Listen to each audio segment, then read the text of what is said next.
మా అత్తమ్మ మార్నింగే తన వర్క్ అయితే వెళ్ళిపోతారు ఆల్మోస్ట్ 8:00కి.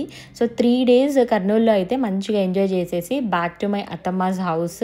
నైట్ మా మామయ్య ఫ్రూట్స్ ఏదో తీసుకొచ్చింటే అవన్నీ సర్దుతూ ఉన్నా అనమాట నేను చాలా వీడియోస్లో మెన్షన్ చేస్తున్నాను.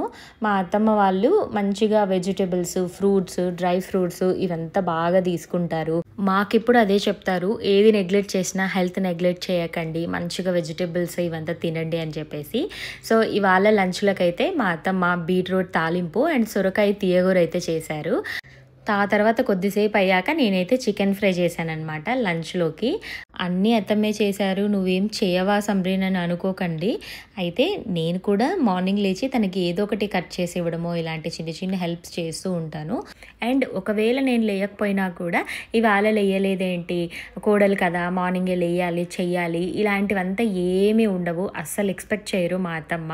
ఇంకా ఈవినింగ్ 5:00కి అలాగే రిటర్న్ వచ్చేస్తారనమాట. నేనైతే టీ పెట్టేసి ఇంకా ఏదో ఒకటి కబుర్లు, గాసిప్స్ ఇలా చెప్పుకుంటూ ఉంటాము. సో మా మామయ్య ఎప్పుడు వర్క్ నుంచి రిటర్న్ వచ్చేటప్పుడు ఇంటికి దారిలో ఏది ఫ్రెష్గా కనిపిస్తే అది తీసుకొస్తారనమాట. నిన్నేమో ఫ్రూట్స్ అవన్నీ తీసుకొచ్చున్నారు. సో ఇవాళ అయితే గోంగూర ఇదంతా ఫ్రెష్గా కనిపిస్తే తీసుకొచ్చారు. ఇంకా నైట్ డిన్నర్తో అయితే ఎండ్ చేసాము. వీడియో నచ్చితే సబ్స్క్రైబ్ చేసుకోండి.